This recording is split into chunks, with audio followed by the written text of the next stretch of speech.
Hello everyone, good morning. I wish कि आप सब लोग बहुत अच्छे होंगे, बेहतरीन कर रहे होंगे और आपका प्रिपरेशन बहुत अच्छा चल रहा होगा। 90 डेज़ के आसपास जो है आपका टाइम बचा है नीट के एग्ज़ाम के लिए। और फिजिक्स जो है सबसे पेनफुल एरिया रहता है स्टूडेंट्स के लिए कि सर इसमें अगर पार लग जाएं तो डॉक्टरी जो है हमारा सफल हो जाए। ठीक है, तो सेशन की शुरुआत मैं कुछ चंद लाइनों से करना चाहूँगा। दुष्यंत कुमार जी की लाइन है, कहते हैं कि हो गई है पीर पर्वत सी पिघलनी चाहिए, इस हिमालय से कोई फिर गंगा निकलनी चाहिए। हर नगर में, हर गली में, हर शहर, हर गांव में हाथ लहराते हुए हर लाश चलनी चाहिए। तेरे सीने में नहीं तो मेरे सीने में सही, मेरे सीने में नहीं तो तेरे सीने में सही, हो कहीं भी आग लेकिन आग जलनी चाहिए, हो कहीं भी आग लेकिन आग जलनी चाहिए। और आज यह दीवार पर्दों की तरह हिलने लगी, आज यह दीवार पर्दों की तरह हिलने लगी, शर्त लेकिन थी कि बुनियाद हिलनी चाहिए, शर्त लेकिन थी कि बुनियाद हिलनी चाहिए। तो बहुत अच्छी पंक्ति है कि जो आपने सोचा था, ठीक है, अगर उसका कुछ अभी पार्शियल ही फुलफिल हो पाया है, बट जो आपका इनिशियल गोल था या ओरिजिनल गोल था उस पर आपको एडामेंट रहना है। तो ओरिजिनल गोल हमेशा से ही आपको डॉक्टर बनने का रहा था, और डॉक्टर बनने के लिए हमें एक इम्तिहान से गुजरना पड़ता है जिसको नीट एग्ज़ाम के नाम से जाना जाता है। 720 मार्क्स का होता है, जिसमें से फिजिक्स का कंट्रीब्यूशन 180 मार्क्स का रहता है। 180 मार्क्स को पाने के लिए आपको ऑलमोस्ट 30 चैप्टर जो हैं आपके सिलेबस में होते हैं, 11th और 12th दोनों को मिला करके, और उन 30 चैप्टर में से 180 क्वेश्चन, 180 मार्क्स के लगभग 45 क्वेश्चन आपके एग्ज़ाम में पूछे जाते हैं। तो आप मान के चलिए कि हर चैप्टर से एक सवाल या दो सवाल आने की गुंजाइश रहती है। ठीक है, अब आपके पास 90 डेज में 150 का स्कोर एटलीस्ट चाहिए फिजिक्स में, तब आपको एक गवर्नमेंट मेडिकल सीट मिल पाएगी। गवर्नमेंट की जो सीट्स हैं वो ऑलमोस्ट 50,000 के आसपास हैं, सेम विद प्राइवेट में भी 50,000 के आसपास सीट है। बट टोटल जो एस्पिरेंट्स हैं जो इस एग्ज़ाम को देने जा रहे हैं वो लगभग 25 लाख के आसपास हैं।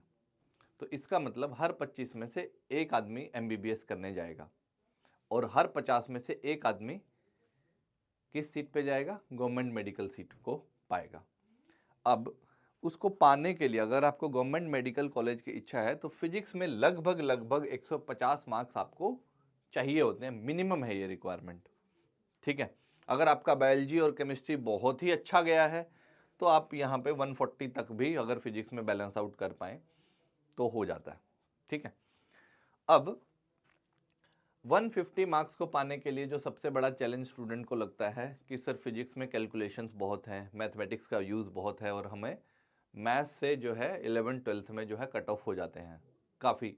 99% ऑफ द स्टूडेंट, एक आध कुछ स्टूडेंट होते हैं जो मैथ्स को परस्यू भी करते हैं साथ साथ, बट मेजोरिटी का चिंता मैथमेटिक्स भी रहता है, जिसकी वजह से ये कैलकुलेटिव सब्जेक्ट आपको थोड़ा सा परेशानी में रखता है। ठीक है, और क्वेश्चन जो है थोड़ा एनालिटिकल रहते हैं, ग्राफिकल एनालिसिस होता है, समटाइम न्यूमेरिकल एनालिसिस होता है, समटाइम जस्ट कॉन्सेप्चुअल एनालिसिस पे क्वेश्चन पूछे जाते हैं। अब जब आप 150 मार्क्स की बात करें सर कैसे हम इसको पा सकते हैं, देखिए आपको तीनों पे कमांड करना होगा। जस्ट अ मिनट, आपको तीनों चीज़ पे कमांड करना रहेगा। अब तीनों चीज़ क्या है? थ्योरेटिकली आपको बहुत साउंड होना पड़ेगा, थ्योरेटिकली आपको बहुत साउंड होना पड़ेगा, यानी कि 30 के 30 चैप्टर आपके लगभग थ्योरी वाइज प्रिपेयर होने चाहिए। प्रैक्टिस जम के करनी पड़ेगी। जम के मतलब कितना? देखिए एक चैप्टर में लगभग 10 टॉपिक होते हैं, और 10 टॉपिक में लगभग 40 सब टॉपिक होते हैं, और हर सब टॉपिक पे अगर आपने 10 सवाल बना लिए, 10 क्वेश्चन ईच, तो आपको लगभग कितने प्रोडक्ट करिए इनका, तो 400 क्वेश्चन के आसपास आपके सारे टाइप के क्वेश्चन कवर हो जाएंगे। अगर आप 400 सवाल किसी किताब के बना लेते हैं तो लगभग आपके सारे के सारे क्वेश्चंस, आप सारे टाइप के क्वेश्चंस कर लेते हो। फिर आता है, देखिए जब ये प्रैक्टिस आप कर रहे होते हो तो टाइम बाउंड प्रैक्टिस नहीं करते हो, टाइम बाउंड प्रैक्टिस के लिए आपको मॉक टेस्ट देना बहुत जरूरी होता है, that is for time bound practice, क्योंकि अल्टीमेटली आपको एग्जाम तो एक लिमिटेड टाइम स्लॉट में ही देना है ना, ठीक है। तो इस वजह से आपका थियोरेटिकल नॉलेज साउंड होना चाहिए। आपने एक बार लगभग सारे तरीके के सवाल जो है अपने प्रैक्टिस टाइम में कर लेने चाहिए, और फिर उसी प्रैक्टिस को एक लिमिटेड टाइम में अचीव भी करना है, क्योंकि एग्जाम डे पे आपको परफॉर्म करने के लिए ये मॉक टेस्ट बहुत अच्छे से हेल्प करेंगे। बट होता क्या है सर, देखिए अभी 90 दिन बचे हैं, देखो अभी 90 डेज बचे हैं, पर इसका मतलब ये नहीं है कि आपका प्रिपरेशन 90 डेज के लिए ही होगा। आप ऑलरेडी जो है कोई 2 साल से पढ़ रहा है, कोई 3 साल से पढ़ रहा है, और कुछ कुछ लोग तो 4 साल से जो है इस एग्ज़ाम की तैयारी में लगे होते हैं। तो you already have at least 2 years of experience with you. ये तो रिमेनिंग टाइम है, इसको यूज़ कैसे करना है। कुछ बच्चे जो होंगे अलग अलग स्टेज पे होंगे, किसी का सिलेबस खत्म हो गया है, किसी का थ्योरी खत्म हो गया है, किसी का प्रैक्टिस कुछ चैप्टर का बचा है, किसी के सिर्फ फिजिक्स में ही जो है 2-4 चैप्टर बचे हुए हैं, बाकी दोनों सब्जेक्ट रेडी हैं। तो अलग अलग वैरायटी के स्टूडेंट्स होंगे, ठीक है।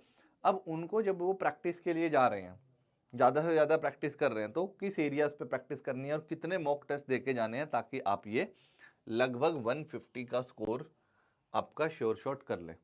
और क्या क्या कमी रहती हैं वो हम डिस्कस करने वाले हैं कि क्यों जो है आपका स्कोर स्टक कर जाता है। देखिए, किसी भी चीज़ को अचीव करने के लिए एकेडमिकली आपको ये 3 मेन इंग्रेडिएंट का हार्ड वर्क करना है, पर साथ साथ स्मार्ट वर्क करना है।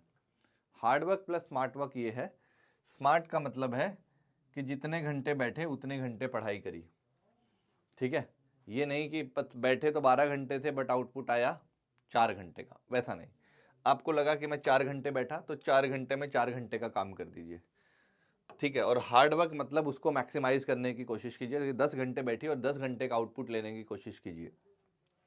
कंसिस्टेंसी 1-2 दिन से नहीं चलेगा, जितने दिन बचे हैं हर रोज करना पड़ेगा, डिसिप्लिन रहना पड़ेगा बेसिकली, ठीक है। चाहे आपको उसको मजा आता है नहीं आता है वो आपका साइड रख दीजिए, चाहे आपको उससे किक मिलता है नहीं मिलता है साइड रख दीजिए। सब्जेक्ट बायस आप नहीं रख सकते हो कि मुझे केमिस्ट्री बायो आता है वही करते रहेंगे, तो फिर फिजिक्स में लुढ़क जाएंगे, फिर आप सोचेंगे नेक्स्ट ईयर एक ड्रॉप और ले लेते हैं, उस विशियस साइकिल में फंस जाओगे। And ready to study 12+ hours daily.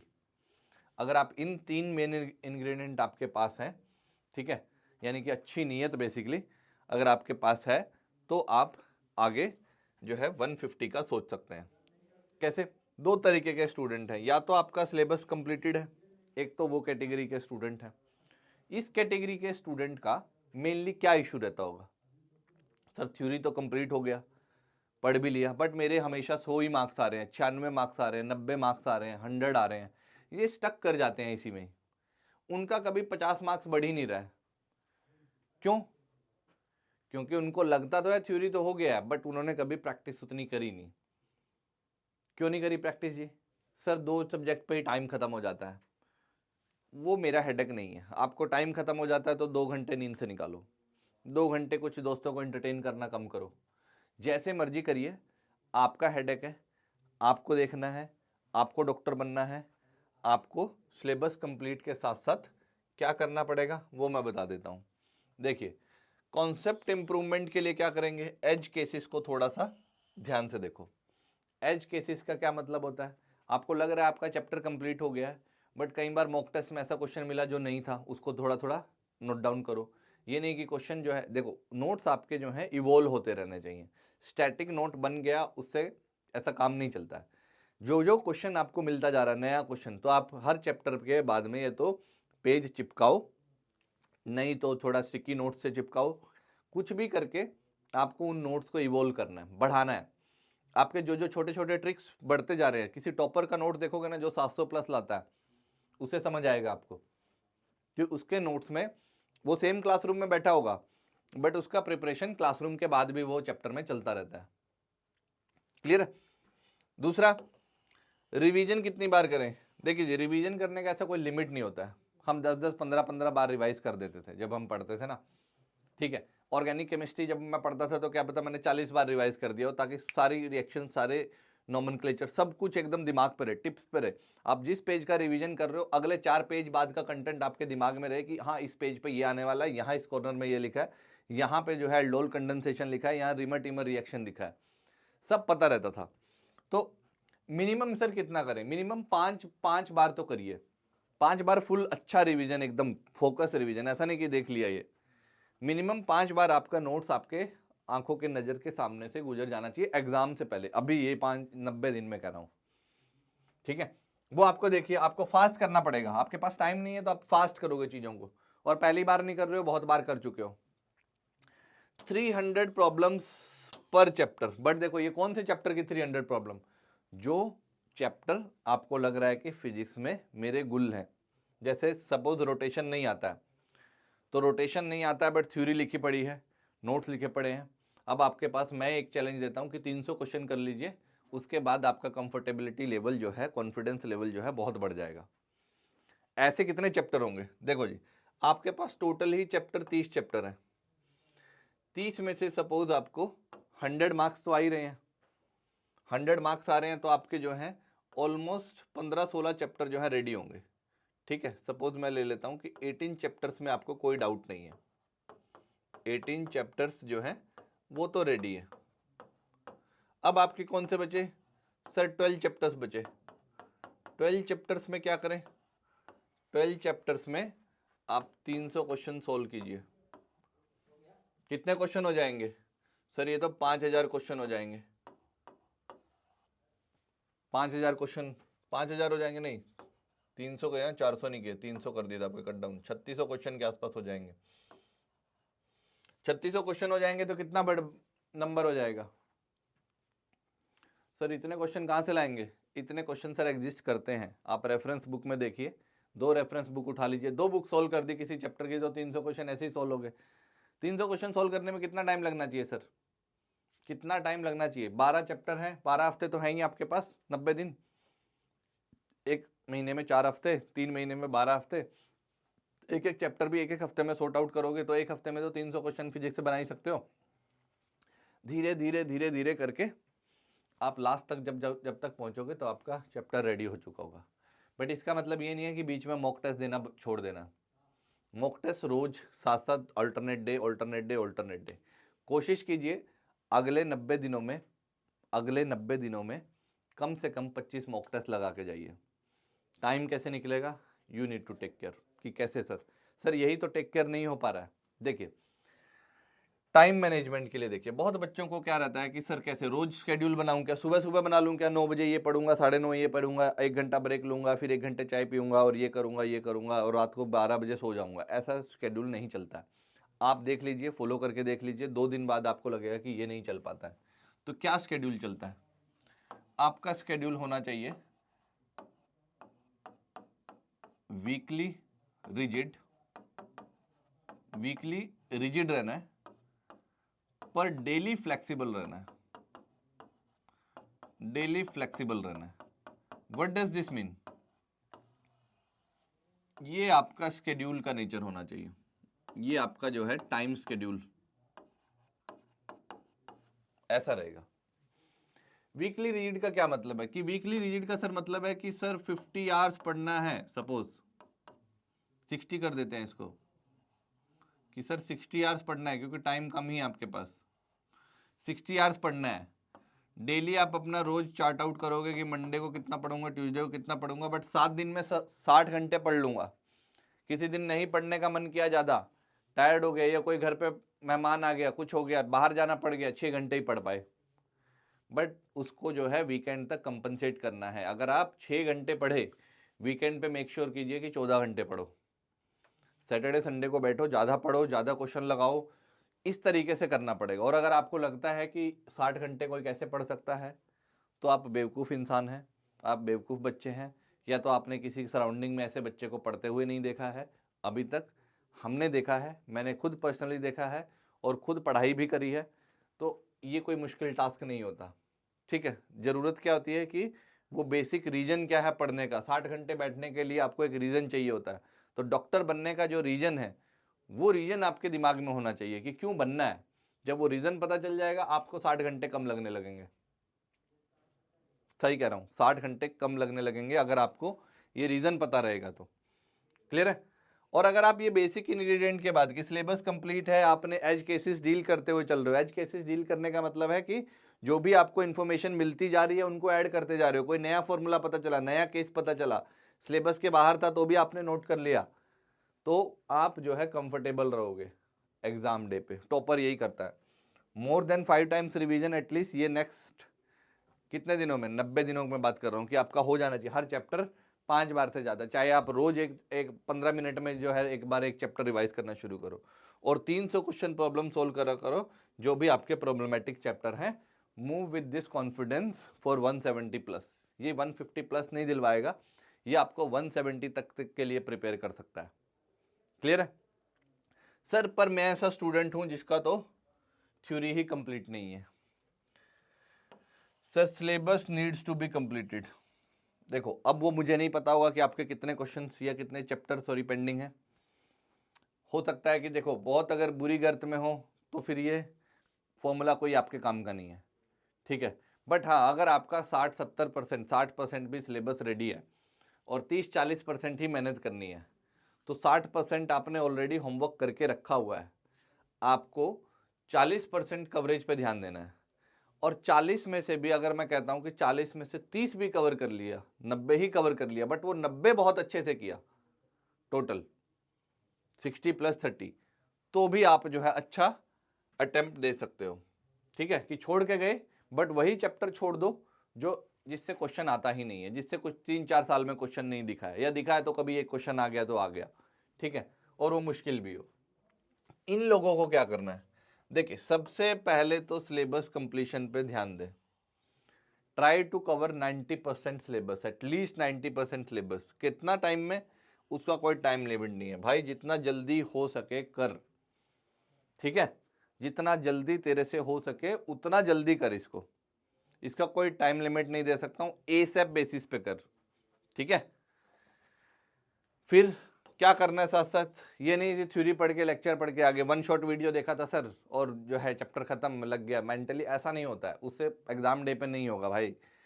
जितने सवाल बना सकता है डीपीपी बना, सवाल बना, जितने बना सकता है उसी दिन बना। 3 घंटे लेक्चर देखा है, एक दिन में आप एक चैप्टर को पूरा प्रॉब्लमेटिकली सोल्व एरिया कर सकते हो अपना। सपोज थर्मोडायनेमिक्स का कोई चैप्टर है जो आपको वीक लगता है, ठीक है, केटीजी नहीं आया, केटीजी का एक लेक्चर देखा, 3 घंटे में समराइज़ किया, नोट्स बनाया, 1-2 बार रिवाइज किया, जल्दी से डीपीपी लेके बैठे, सवाल करना सोल्व किया, क्वेश्चन क्लास में भी कराए गए होंगे, जल्दी से बनाना शुरू करो क्योंकि अब टाइम नहीं है, समय नहीं है। तो जितना जल्दी हो सके जितने ज़्यादा सवाल बनाओ, ये बनाओ, और टारगेटेड वे में, ठीक है, और पहले विदिन 60 डेज में ही कवर करने का कोशिश करो। तो 90 डेज का टाइम है लास्ट के लिए, तो मॉक टेस्ट के लिए रखना है, पहले 60 डेज में ये कवर करने का कोशिश करो भाई। और क्या करना है?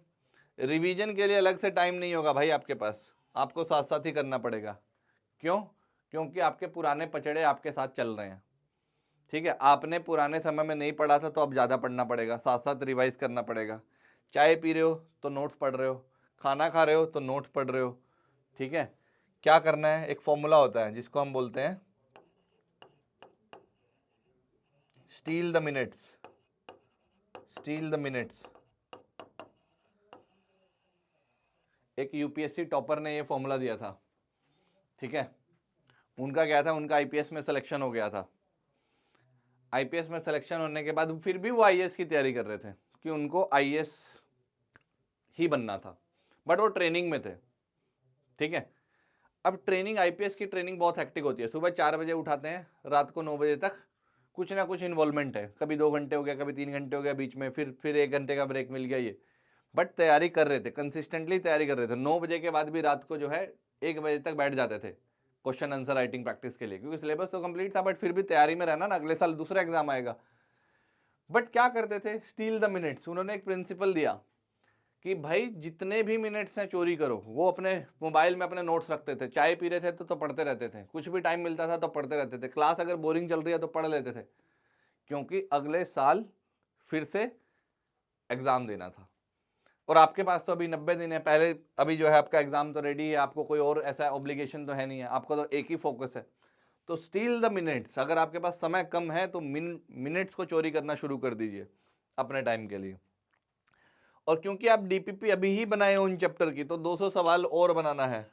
डीपीपी बनाने से नहीं होगा। डीपीपी में 30, 40, 50 क्वेश्चन रहता है, एक बार के लिए हो गया। मॉड्यूल जो होगा आपके पास उसमें 40, 50, 100 क्वेश्चन तक रहेगा।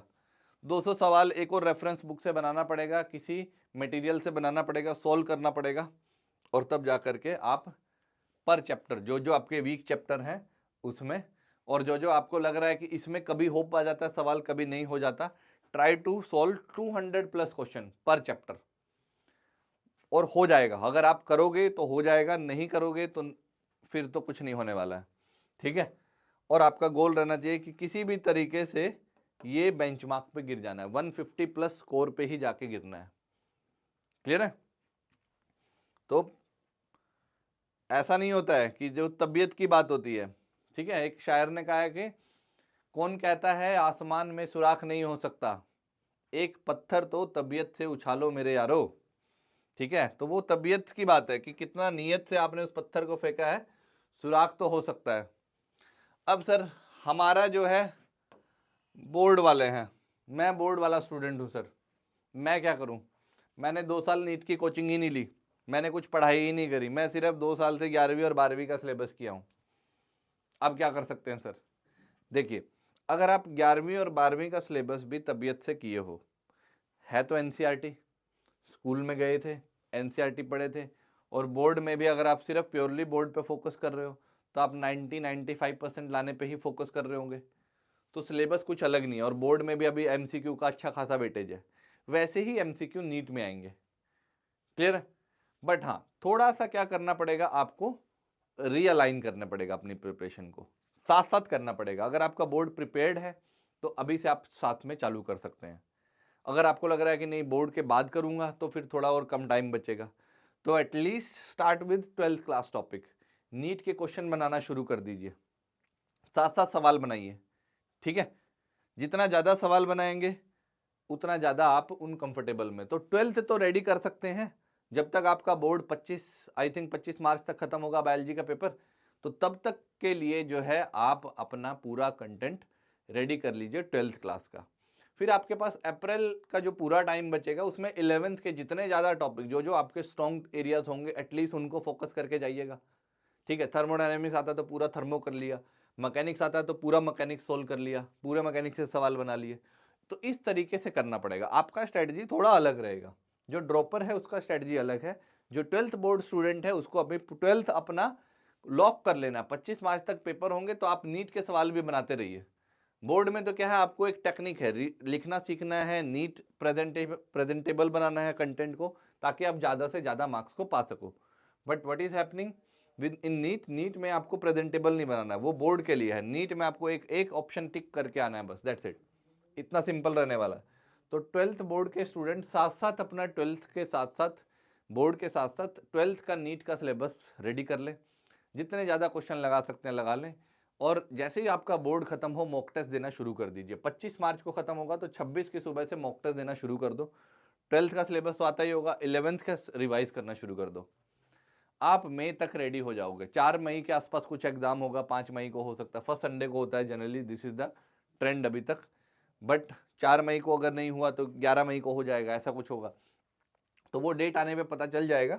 बट आप जो है 12th बोर्ड पे अभी क्या करिए, फोकस रखिए, साथ साथ नीट को करिए, और उसके बाद जो है जाइए 11th का सिलेबस पिक करिए। क्योंकि अभी आप 11th पिक कर लिए तो फिर ये भी बिगड़ सकता है और आपका जो फोकस लूज हो सकता है। तो 12th बोर्ड फोकस है, साथ में नीट का सिलेबस कंप्लीट, क्योंकि यही सिलेबस है, कंप्लीट तो है ही है सिलेबस। प्रैक्टिस नीट का जो है ज़्यादा से ज़्यादा करिए, वो एमसीक्यू में भी हेल्प करेगा बोर्ड के आपके। ठीक है। तो what is happening, prioritize boards with NEET revision. NEET का जो है 12th क्लास का रिवीजन शुरू करिए। ठीक है। Balance board with NEET, so you can at least focus on 120+ in physics. क्यों मैंने 120+ बोला? देखो अभी या तो 150 भी सकता है, वो डिपेंड करता है हर बच्चे के लिए। मैं एवरेज आउट करके बोल रहा हूं, तो एटलीस्ट 120+ तो आप ला ही सकते हो। कैसे जी? 90 क्वेश्चन का, 90 मार्क्स का एटलीस्ट आपका 12th का सिलेबस ही आएगा जो आपका रेडी है। उसमें आप जितना ज़्यादा प्रैक्टिस, तो 90 मार्क्स तो सिक्योर करोगे। 11th का अगर पूरा नहीं भी रिवाइज हो पाया, 50% ही किया, तो भी आप 135-140 तक का रेडी कर लोगे कंटेंट। एटलीस्ट उसमें से कुछ भी अगर छूटा या नहीं हुआ तो 120 पे जाके तो गिरोगे, तो किसी भी हालत में 120 प्लस आपका मिनिमम स्कोर आना चाहिए कि सर इतना तो गिरना ही गिरना है जाकर के। क्लियर है सर? अब ये सब हम खुद से करें या हमको कोई हेल्प आउट कर सकता है इसमें? देखिए दो तरीके हैं, या तो आप ये खुद कर लीजिए अगर आपको लग रहा है कि आपको प्लानिंग में थोड़ा सा गड़बड़ हो जाता है, अगर आपको लगता है आपके डाउट रिजोल्व नहीं हो पाते हैं, अगर आपको लगता है कि सर मेरे से खुद से क्वेश्चन करने का ना एबिलिटी नहीं डेवलप होता था, थ्योरी पढ़ लेता हूँ, तो थ्योरी पढ़ने के बाद जब क्वेश्चन नहीं कर पा रहे हो, डाउट सॉल्विंग के लिए कोई नहीं रहता सर, तो मैं कॉन्फिडेंस ही लूज कर देता हूँ कि मेरा तो नहीं होगा। तो उसके लिए क्या है, नीट का हम लोग एक क्रैश कोर्स ऑफर कर रहे हैं, 3 मंथ्स का क्रैश कोर्स होगा नीट 2025 के लिए। अगर आपको मेरे साथ पढ़ना है, फिजिक्स पूरा कवर करना है, इसमें मेनली जो है जो लाइव क्लास होंगे only with they will focus on problems, पूरा लाइव एप्लीकेशन क्लासेस होगा और रिकॉर्डेड कंटेंट में आपको थ्योरी मिल जाएगा, आप अपने पेस पे अपना जो है थ्योरी को मास्टरी करेंगे। ठीक है, ये क्रैश कोर्स जो है अभी मिड फेब से शुरू हो रहा है, 15 फेब के अराउंड से ये शुरू हो जाएगा। और नीट क्रैश कोर्स जो आई क्वांटा एंड एटीपी स्टार जो है मिल के लेके आ रहे हैं आपके लिए, ये 3 मंथ तक चलेगा, जिस दिन एग्जाम डे है उस दिन तक ये क्रैश कोर्स चलने वाला है। तो अगर आपको लगता है कि आपको डाउट सपोर्ट चाहिए, अगर आपको प्रॉब्लम सॉल्विंग चाहिए साथ में कि कोई मेरे को सर अगर 50 सवाल करा देगा ना, उसके बाद मैं 100 सवाल खुद से बना लूंगा, तो ये वो होगा लाइव एप्लीकेशन क्लास, 3 घंटे के आसपास की क्लास होगी आपकी। हर एप्लीकेशन क्लास में मैं आपको पहले 2 दिन पहले बताऊंगा कि ये चैप्टर के क्वेश्चन सोल्व करेंगे, आप इसका रिवाइज करके आना। तो आप एक टारगेटेड वे में रिवीजन करोगे और मेरे साथ बैठ के प्रॉब्लम सोल्व करोगे, और ये इंटरेक्टिव क्लास होगी, मतलब आपको म्यूट नहीं बैठना है। ठीक है, उधर से आप भी बोलोगे कि सर मेरे को आंसर ये लग रहा है, मेरे को आंसर ये लग रहा है। और थ्योरी ये देखो भाई, ये सबका अलग अलग स्टेज पे होगा। तो recorded class is only for theory, और थ्योरी में जो है 75% तक एप्लीकेशन ही कराया गया है, थ्योरी प्लस एप्लीकेशन। तो अगर आपका कोई चैप्टर वीक है, आप जाइए उस चैप्टर से रिवाइज कीजिए, साथ साथ बहुत सारे हर चैप्टर में 20 से 30 सवाल आपको कराए गए हैं, तो आप साथ साथ उसका रिवाइज कर लीजिए। ठीक है, तो आप जो है साथ साथ रिवाइज करेंगे और फिर जाके एक लाइव एप्लीकेशन 50 सवाल और कर लीजिए, तो 100 सवाल के आसपास तो आपका इन दोनों से ही कवर हो जाएगा। 200 सवाल बचेगा, आप और 200 सवाल बना लेंगे तो एकदम मास्टरी कर लेंगे उस चैप्टर में। क्लियर है? तो ये तो हमारी तरफ से एक सॉल्यूशन है आपके लिए। तो अगर आपको लगता है कि आप सीरियस एस्पिरेंट हैं, आप अच्छी नीयत के साथ देना चाहते हैं, तो आप इस कोर्स में एनरोल कर सकते हो। ये कोर्स कहाँ मिलेगा? आई क्वांटा की वेबसाइट पे जाइए, वहाँ पे एक टैब होगा नीट सेक्शन का, वहाँ पे जाइए, वो आप ढूंढ लोगे क्योंकि आपको पता है कि how to navigate a website. ठीक है, वो आपको सबको इतना स्मार्ट होते हैं। वहाँ पे एक क्रैश कोर्स लाइव हो चुका है, आपको जो है जाके इनरोलमेंट इसके अंदर स्टार्ट कर सकते हो। तो ये कोर्स आज से 5-7 दिन बाद शुरू हो जाएगा। ठीक है, मिड फेब से इसके अंदर, और एक लिमिटेड सीट्स के साथ ये शुरू होगा। ठीक है, क्योंकि लिमिटेड सीट रखे गई हैं ताकि पर्सनलाइज अटेंशन, 1-on-1 जो है डिस्कशन लोगों के साथ हम कर सकें। ठीक है, आप लोग जो हैं अपने तरफ से अपने डाउट्स, अपनी प्लानिंग, अपना जितने भी आपके लग रहे हैं कि पेनफुल या पेन पॉइंट्स हैं, पेनफुल एरियाज हैं, उनको आप लेकर के आओगे और हम we will try to resolve it together. Clear? तो this is one such solution we can propose, and आपको वीडियो लेक्चर मिलेंगे, प्रैक्टिस मिलेगी, मॉक्स बहुत सारे रहेंगे डाउट सॉल्विंग के लिए, 24/7 डाउट सॉल्विंग सपोर्ट रहेगा। उस डाउट सपोर्ट में क्या रहेगा कि आपके पास एक ग्रुप में आपको अपना डाउट पोस्ट कर देना है, विद इन 8 to 10 मिनट्स आपका डाउट रिजोल्व हो जाएगा। ठीक है, ये जो डाउट रिजोल्विंग के लिए जो लोग होंगे, मेंटर्स होंगे आपके पास, वो सारे जो हैं एक्सपर्ट मेंटर ही हैं। सारी हमारी टीम जो है अलग अलग शिफ्ट में काम करती है और वो आपको डाउट सपोर्ट देने के लिए वहाँ पे अवेलेबल रहेगी। आपको रात को 11 बजे डाउट आया तो आप डाउट पोस्ट कर दीजिए, तो 24/7 डाउट सपोर्ट होगा। पर्सनलाइज मेंटरशिप मिलेगी, मॉक टेस्ट भर भर के, ठीक है, और करवाए भी जाएंगे, ऐसा नहीं कि मिलेंगे, आपको बोला जाएगा कल ये मॉक टेस्ट दे के आना है, आपका स्कोर हमारे पास आ जाएगा, फिर वी विल डिस्कस कि नेक्स्ट डे आपको क्या क्या क्या कमियां रही है आपके साथ। क्लियर? तो चलिए, अच्छी नीयत के साथ जो है आप लोग अपने प्रिपरेशन कंटिन्यू रखिए। ठीक है, ज़्यादा से ज़्यादा सवाल बनाइए और फोकस ऑन 150+। ठीक है, till then take care, bye bye. My self Viraj Pawar, and I will be your physics teacher on YouTube and in live classes also, ठीक है, एप्लीकेशन क्लासेस जो रहेंगे उसमें रहूँगा। Take care, bye bye, have fun, enjoy, see you.